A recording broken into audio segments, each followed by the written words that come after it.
Salam alaikum wa rahmatullah. Alors bienvenue à tous et à toutes sur ma chaîne YouTube. Et donc on va commencer un nouveau programme et ensemble on va étudier des sourates du Coran. Et donc aujourd'hui on va commencer avec une explication et un commentaire de la sourate Al-Kawthar, qui est la sourate 108 du Coran.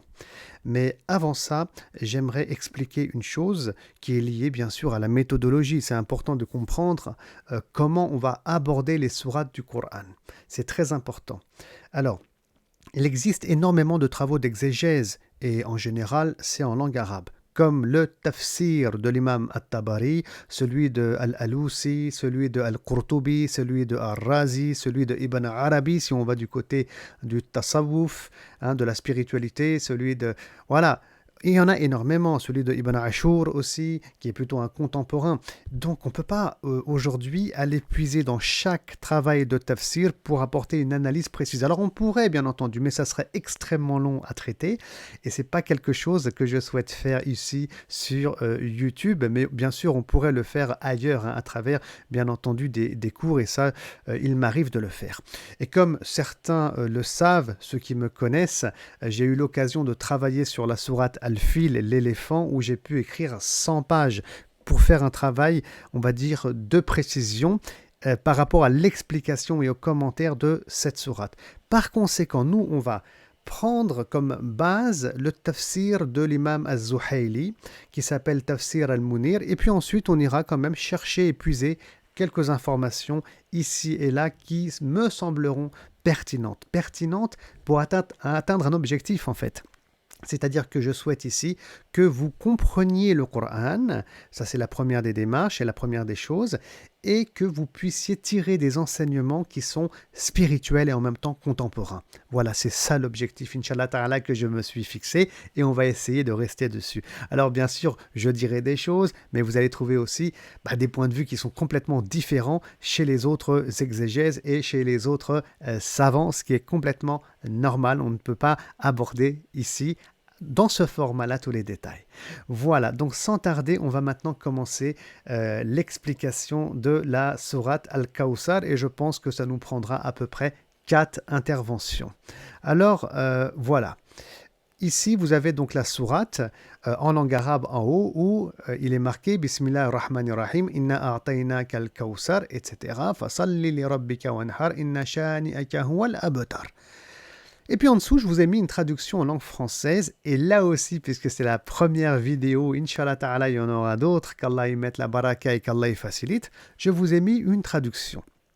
Donc Dieu dit, en vérité, nous t'avons comblé de faveurs.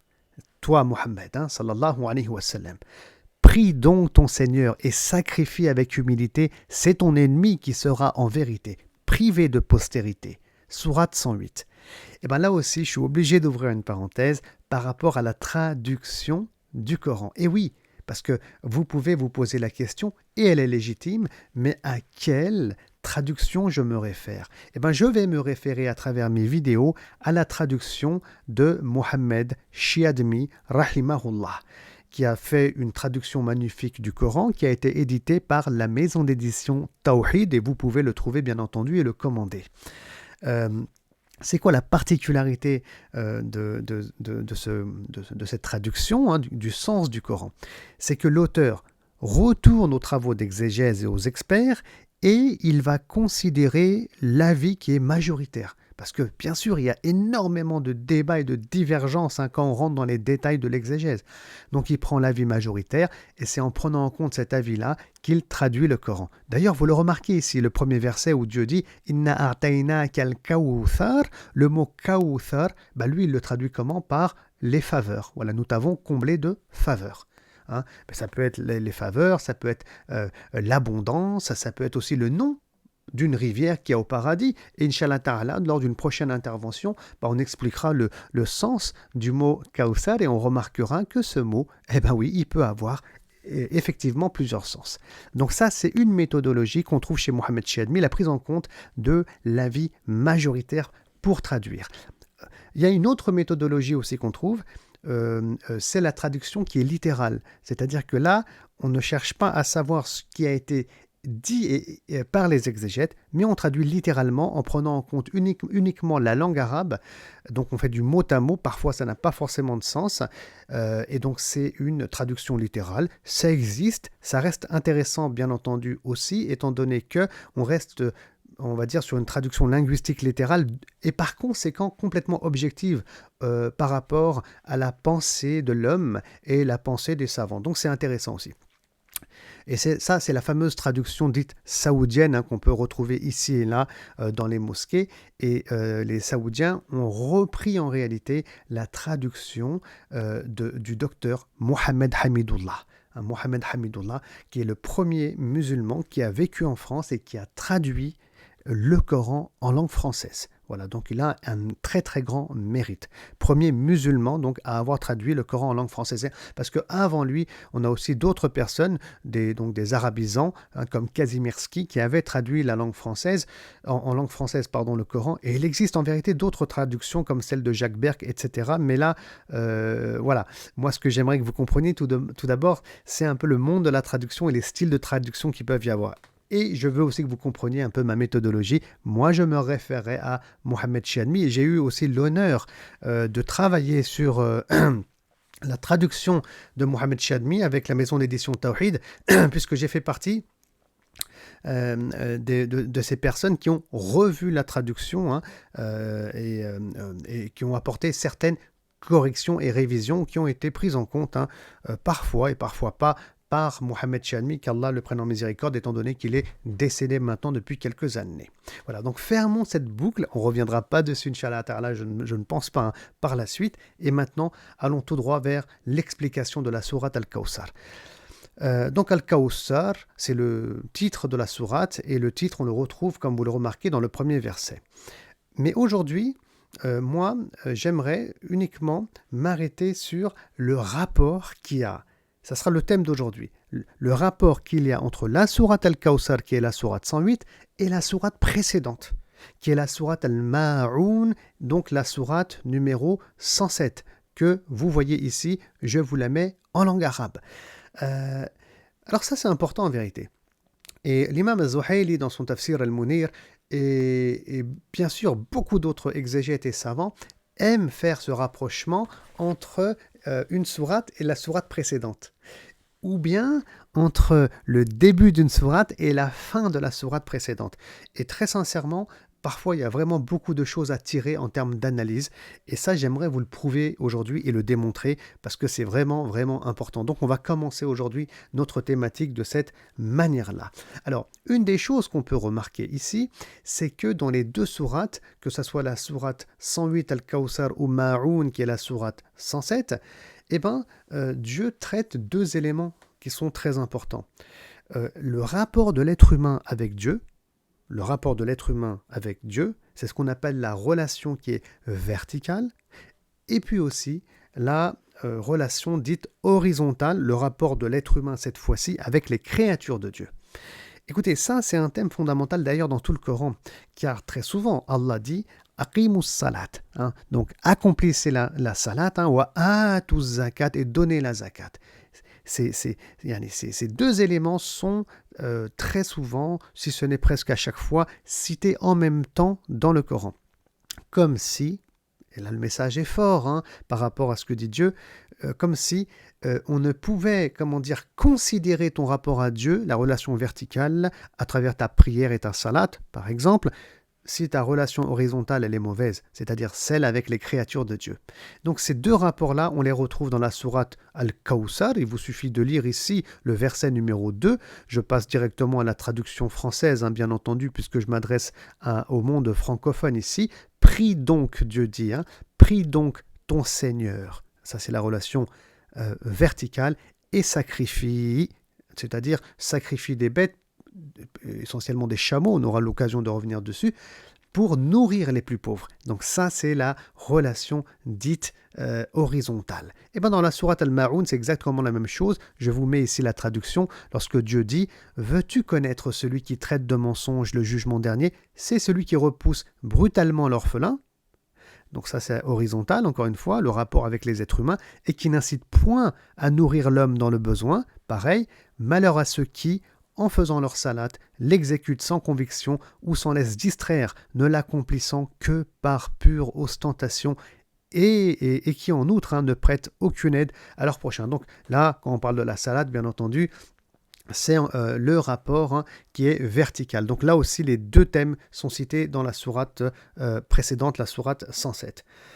Un autre rapport aussi qui est très intéressant, c'est que dans la sourate 107, la sourate Ma'oun, et soyez très attentifs ici, c'est un peu compliqué, en fait, il y a un coupable qui peut en vouloir qu'à lui-même par rapport au sort qui lui est réservé dans l'au-delà. Ce coupable, c'est l'individu, l'être humain.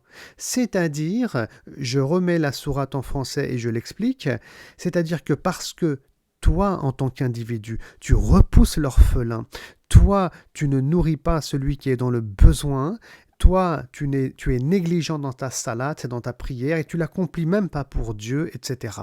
Donc c'est toi qui vas aller à ta perte à cause de tes actions qui sont mauvaises, et c'est à cause de toi que tu seras jugé et puni par Allah. Donc Allah, il est pas dans le, comment dire, il est pas dans le sujet en fait.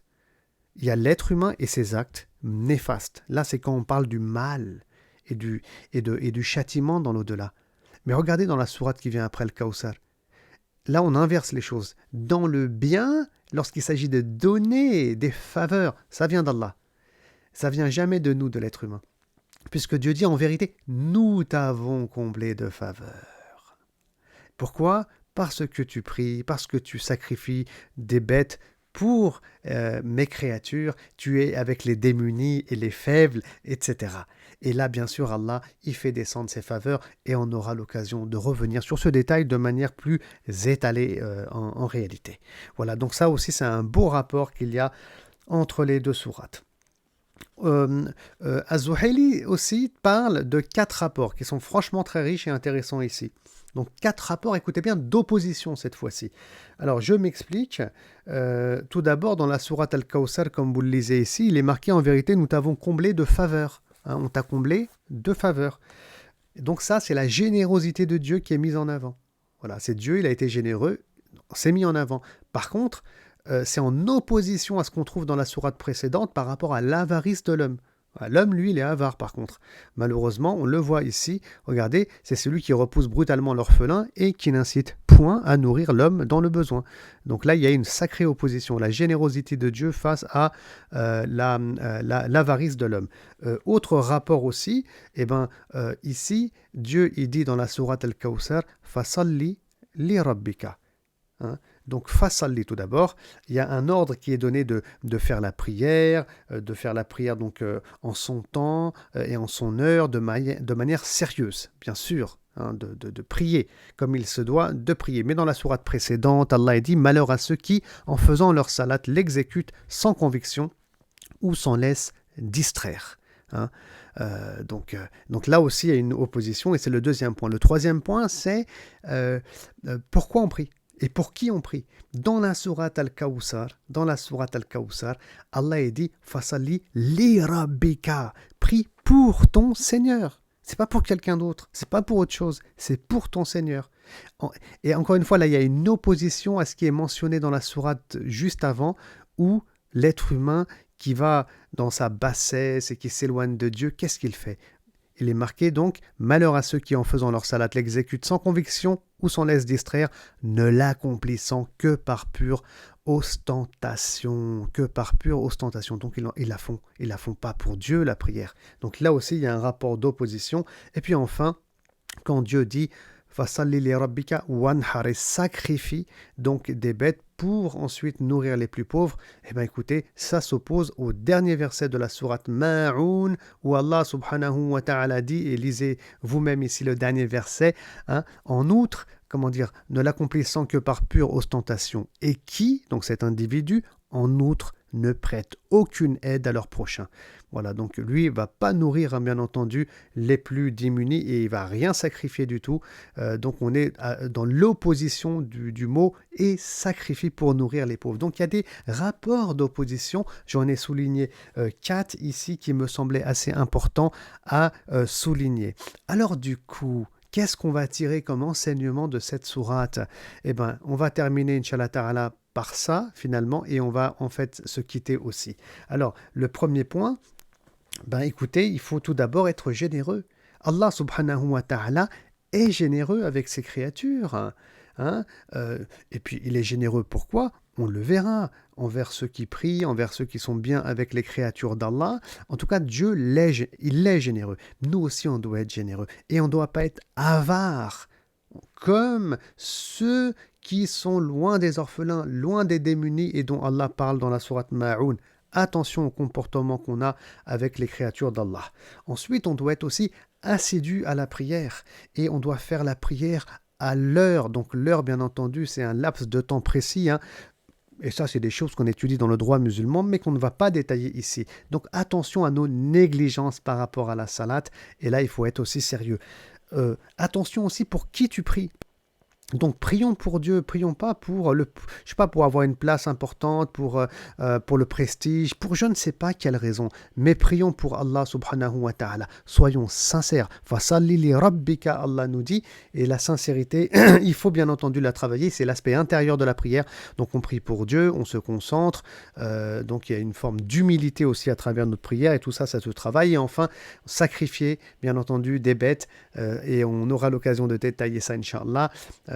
Pour nourrir les faibles, pour nourrir les démunis. Est-ce que nous, on fait ça? Voilà. Est-ce qu'on partage avec l'autre? Est-ce qu'on partage avec les plus faibles? Est-ce qu'on aide les démunis qui nous entourent? Est-ce qu'on est proche des orphelins? Écoutez, c'est des choses qu'il faut développer, puisque ici, dans ces petites sourates qu'on a à la fin du Coran, eh ben, Allah subhanahu wa ta'ala nous parle de choses qui sont essentielles. À nous de changer d'attitude, à nous d'être dans cette voie dont Allah subhanahu wa ta'ala est tout simplement en train de parler. Et donc, Inch'Allah, il y aura d'autres petits commentaires par rapport à cette belle sourate qui est la sourate Al-Kawthar. Voilà, ça c'était une introduction pour lancer le sujet, Inch'Allah. Faites des doigts, n'hésitez pas à partager cette vidéo si elle vous a plu. Et je vous dis à très bientôt. Assalamu alaikum wa rahmatullahi wa barakatuh.